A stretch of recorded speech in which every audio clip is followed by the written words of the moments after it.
अस्सलाम वालेकुम।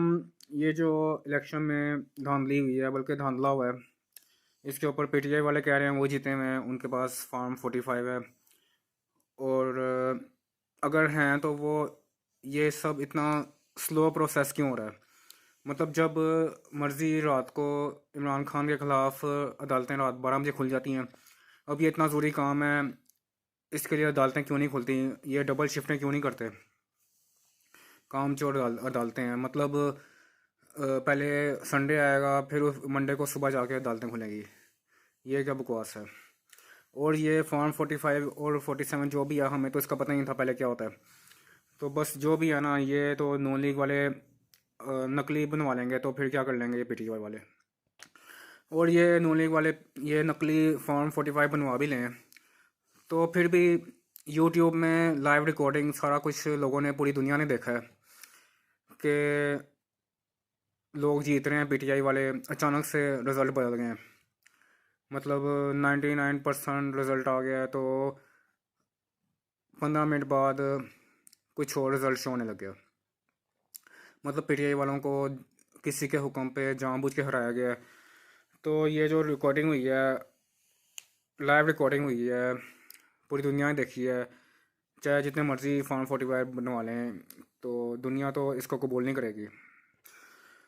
और इस बार जो फ्लैक्स हैं, इलेक्शन के जो फ्लैक्स हैं, उस पे काफ़ी कम पैसे आए हुए हैं। मतलब ये अजीब कल्चर है कि जब इलेक्शन आता है तो सड़कों पे ये पोस्टर लगा देते हैं, और हर जगह ये बैनर लगा देते हैं, फजूल पैसे ज़ाया करते हैं।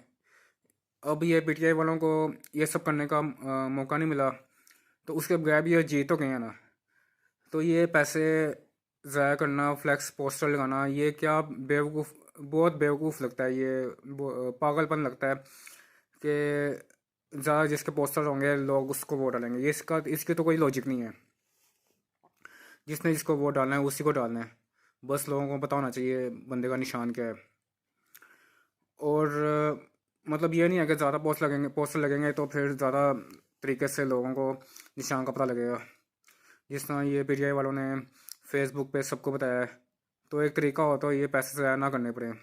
और ये नून लीग वालों ने तो हुकूमत के पैसे, जो हमने टैक्स पे किया हुआ है, उसके पैसे चोरी करके अपने इश्तिहार चलाए थे इलेक्शन के दिनों में।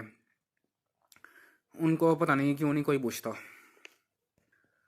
और ये इतने दिनों से नेट बंद है, ये क्या बकवास है? इतने कारोबार रुके हुए हैं, लोगों के काम फंसे हुए हैं।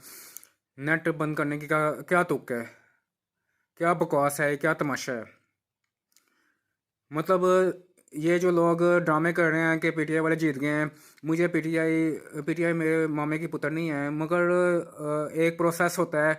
इलेक्शन के बाद हालात बदलते हैं, दूसरी हुकूमत आती है, तो इससे कारोबार बेहतर होता है। लोग लोग समझते हैं कि मुल्क के हालात मजबूत हैं, लोग पुरसकून होते हैं, तो प्रॉपर्टी के रेट भी बढ़ते हैं, मुल्क में कारोबार होता है।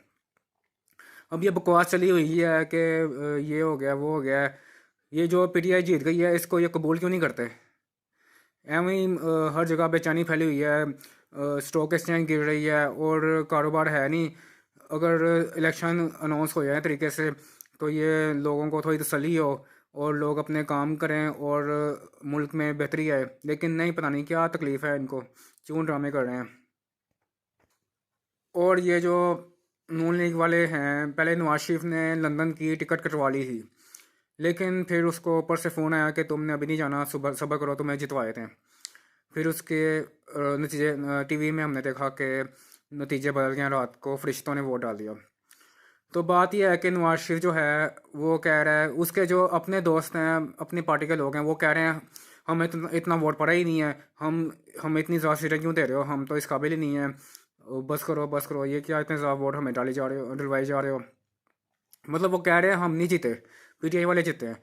लेकिन नहीं, ये नून लीग वाले तुले हुए हैं कि इनको हुकूमत से ना निकाला जाए। तो अगर ये अभी चुप करके लंदन में चले जाते तो फिर बच जाते, लेकिन अब ये नहीं बचेंगे, क्योंकि पीटीआई वाले कह रहे हैं कि ये आलमी अदालत जाएंगे, वहाँ पे केस लड़ेंगे। मतलब ऐसी कोई अदालत है जहाँ पे अगर मुल्क में इंसाफ ना मिले तो आलमी अदालत में जाएं? ऐसा कोई है? अगर वहाँ पे ऐसा कुछ सिस्टम है तो फिर नून लीग पे आलमी तौर पे पाबंदी लग सकती है। जैसा कि कोई बेनज़ीर का केस बना था, वो मुझे केस नहीं पता, लेकिन वो उस पे पाबंदी लग रही थी, फिर उसने मुशर्रफ से डील कर ली। तो ऐसा कुछ हो सकता है कि तो फिर तो नून लीग को लेने के देने पड़ जाएंगे। वो तो पूरी दुनिया में उसको पाबंदी लग जाएगी नून लीग वालों को। तो इससे बेहतर है ये चुप करके लंदन चले जाएं, वहाँ पे जाएंगे, थोड़ी देर बाद सब भूल जाएंगे। लेकिन अब ये कह रहे हैं कि हमने नहीं कुर्सी छोड़नी, ये मेरी कुर्सी है, कुर्सी पे अल्फी लगा के बैठे हुए हैं। तो अगर ये पीटीआई वाले आलमी अदालत चले गए, उन्होंने दिखाया, वीडियो दिखाया यूट्यूब पे, हो सकता है वीडियो भी डिलीट हो जाए, लेकिन अगर नहीं भी डिलीट हुए तो सबने देखा है, पूरी दुनिया ने देखा है कि रात को पीटीआई जीत रही थी और कुछ मिनट के बाद सारे रिज़ल्ट चेंज हो गए। तो अगर दुनिया इसका फैसला करेगी तो नून लीग तो पूरी तरह फंस जाएगी और उसको मदद करने वाले भी पूरी तरह फंस जाएंगे। और ये पीटीआई वाले कह रहे हैं हमने एहतजाज करना है, तो इस एहतजाज को का सुन के तो फिर वही प्लानिंग हुई कि ये पीटीआई वाले सड़कों पे आएंगे, तो फिर हम ये तोड़ फोड़ करके फिर पुराना दोबारा से 9 मई कर देंगे। मतलब ये इल्ज़ाम डाल देंगे तोड़ फोड़ का पीटीआई वालों को। तो पीटीआई वालों को ये एहतजाज करने की ज़रूरत क्या है, वो चुप करके अदालत में जाएं, घर बैठे आराम से। और ये हो सकता है कि इसका कोई सबूत नहीं है, लेकिन ये भी हो सकता है कि कोई नकली जुलूस निकाल लें, ये जो भी फैसले कर रहे हैं वो नकली जुलूस निकाल लें, उन वहाँ पे पीटीआई वालों का झंडा लगा दें और उनके ज़रिए से तोड़ फोड़ करें। पीटीआई का इसका कोई ताल्लुक भी ना हो, लेकिन उसको जोड़ दें पीटीआई वालों से। तो ऐसा भी हो सकता है। तो ये पीटीआई वालों को ज़रा ना अपनी एहतजाज पे कंट्रोल रख के बस अदालतों के चक्कर लगाना चाहिए, बजाय इसके कि वो नए मुसीबत में फंसें। और अगर ये सिंध में फेयर इलेक्शन हो तो ये पीपल पार्टी को और एमक्यूएम को एक भी सीट ना मिले, ये बदमाशी से पोलिंग स्टेशन पे कब्ज़ा कर लेते हैं और अपनी मर्ज़ी के फ़ैसले करवाते हैं। तो और हम ये शक्लें देख के बोर हो गए हैं, ये शर्जील मेमन और शाज़िया मरी, ये बेईमानी करके ऐसे लोग इलेक्शन जीत जाते हैं, तो फिर बाद में ये चोरी वगैरह करते हैं और ऊपर वाले इसको रोकते नहीं हैं, क्योंकि वो उनको भी इनका हिस्सा मिल रहा होता है चोरी का। तो बात यह है कि ये शक्लें हम कब तक देखें, हम नई शक्लें क्यों नहीं देख सकते।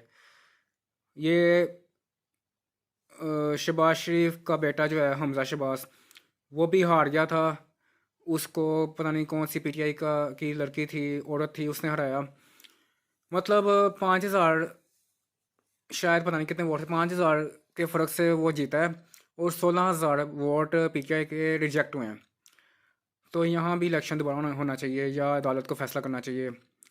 जो भी है, ये नए लोगों को क्यों नहीं आने देते, क्यों पुरानी शक्लें हम देखी जाएं, और ये निज़ाम पे क्यों कब्ज़ा करके बैठे हुए हैं, कब तक ऐसे चलेगा।